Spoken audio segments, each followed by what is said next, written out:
of you must have heard about F1 racing, right? Cool, let's talk about it. Formula One racing. This is a car race at over 200 miles an hour in cities all over the world. Formula One in Miami. Formula One, it's the Bahrain Grand Prix. Canadian Grand Prix is go. Max with insanely famous drivers and highly trained teams. Daniel Ricciardo, he wins the Monaco Grand Prix. Lewis Hamilton, the man from Stevenage, has done it once again. These racing cars are so advanced that they're practically like spaceships, and so expensive that they had to make a rule that teams couldn't spend more than $140 million each. And it's only getting bigger and bigger. Just look at this. This is from a construction camera at one of two new US tracks. This newly constructed F1 track is in Miami. The construction of this track alone required an astonishing $40 million investment, and it welcomed an impressive gathering of nearly 250,000 individuals over the course of 3 days. That's a Super Bowl worth of people every single day. I just love F1. But a lot of people, because of all this hype, they're hearing about this right now for the first time, and they're feeling a little bit, huh? So let's learn more about it. So I'm going to explain you everything you need to know to keep up with this amazing and expensive sport that everyone's currently obsessed with. If you're new to F1, you might have heard about similar sports in America. NASCAR has the least comparative resemblance, because it has closed cockpits, oval tracks, and less turns. IndyCar racing and F1 look more similar. They've got the spaghetti-looking tracks with lots of high and low-speed turns, open cockpits with safety halo. But there's one really important difference between these two sports, and it's the reason F1 specifically is such a big deal in motorsports. In IndyCar racing, all the cars use the same frame or chassis, called the DW12. So the competition here is mostly in how you race your car to win the championship. But in Formula One, every team has to design and manufacture their own cars and engines. And the best part is that they get to improve the F1 cars even between each race, which is not allowed in IndyCar racing. Or maybe not, depending on how they want to proceed with each race. So the competition in F1 actually centers around the car itself and the driver.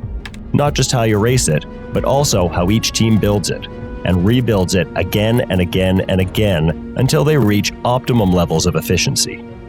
This is why I love F1. Honestly, it looks like the sport of daredevils, but much more than that, it's the sport of nerds. The way it works is that each team races two cars with two different drivers. Each event, or Grand Prix, is divided into 3 consecutive days. First day practice, second day qualifying, and third day, the final race day. Here's how this works. The order of who does the fastest lap in terms of time on qualifying day becomes the lineup at the starting line on race day. And the difference between each driver's time is up to milliseconds in which they compete for the positions. Passing cars in F1 isn't easy, because each car is fast enough to compete with other teams' cars, so where you start is a big deal. Depending on where drivers finish by the third day on the final race, they each get different numbers of points. After 10th place, no points for you, which means you have to stay in the first 10 positions to earn points in the race. Also, the drivers want to get the most points themselves each race to win the Drivers' Championship. At the same time, the teams want to get the most points total to win the Constructors' Championship. Sometimes you can hear it on the team's radio while racing, and they have one strategy, like they want to let the other team drive past, and drivers get really mad about that. Let Max pass now, let Max pass. But generally, every team agrees about the big things, which are: drivers compete to be the fastest, and teams make the best car. Imagine an F1 car like a big plane upside down. Both are built to move as quickly as possible through the air, right? But where a big plane's wings work to lift it up, these cars' wings work to keep it down on the track by adding extra downforce. Wait, but why? Because winning doesn't just depend on going fast in F1. It also depends on keeping control of your car on the track. As soon as you're off the track and into the gravel or mud, you may lose points or lose the race completely, and that requires a firm and tight grip on the ground. Take a look at the shape of this car. Now watch how the air moves across the F1 car from front to back. See how some air goes above the wing and some squeezes the long way underneath it? This creates a situation where there's higher pressure at the top of the F1 car tail wing and lower pressure below, sucking the car towards the ground, adding extra weight on the tires to improve grip. That's actually happening all over the car, not just on the wings. We could talk for hours about the design features on F1 cars, how they shape and use the air. At some locations, the race car pulls air in to cool it down. And on places they let the driver release air, lessening that downward pressure and allowing them to go faster in order to pass. It's kind of like a Super Mario boost. You can actually hear this in a race. Listen for DRS here. Now, Charles Leclerc is going to have DRS to try and fight it back. Do you remember when Verstappen... Taken together, an F1 car is just a symphony of aerodynamics and modern science.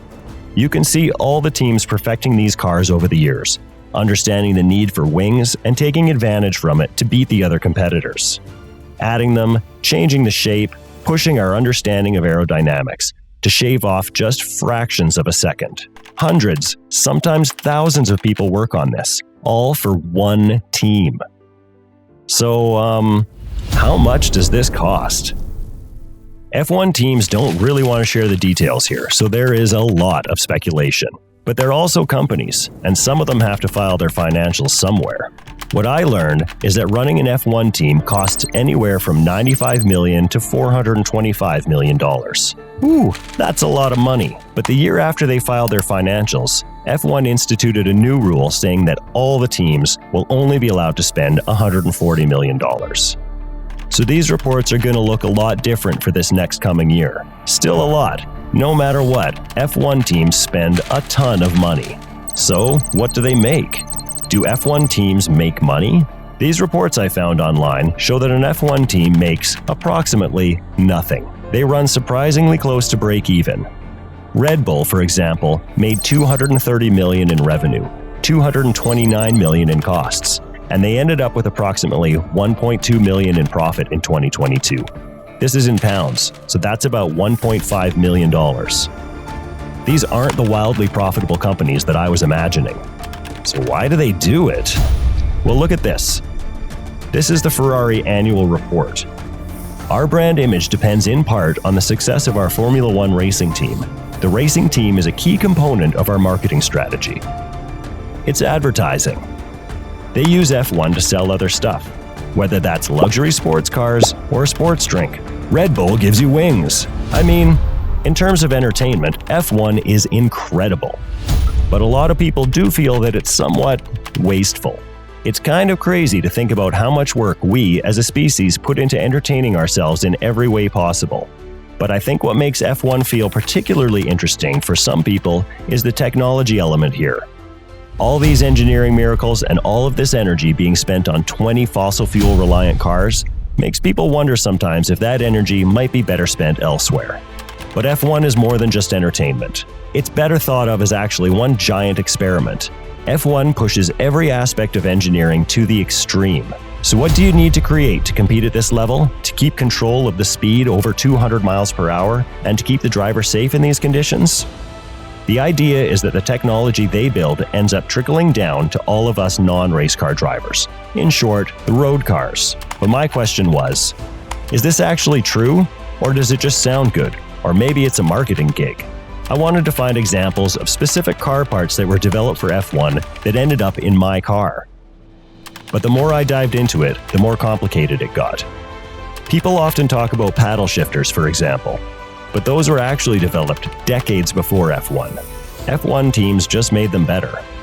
Same for active suspension, anti-lock brakes, traction control.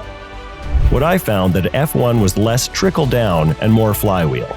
F1 combines technologies that might already exist and pushes them to an extreme, making them better in the process and then inspiring, or literally manufacturing, better tech for all of us. The question now is, what do we need to learn next? If F1 pushes forward car innovation, and the future of cars is electric, With companies like Tesla and Lucid, does F1 need to get more electric too? And if F1 doesn't go more electric, does it get farther and farther from its original promise over time?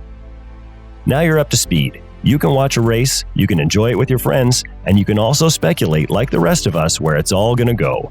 So share your thoughts in the comments. Thanks for watching. Don't forget to boop the like button and subscribe to our channel.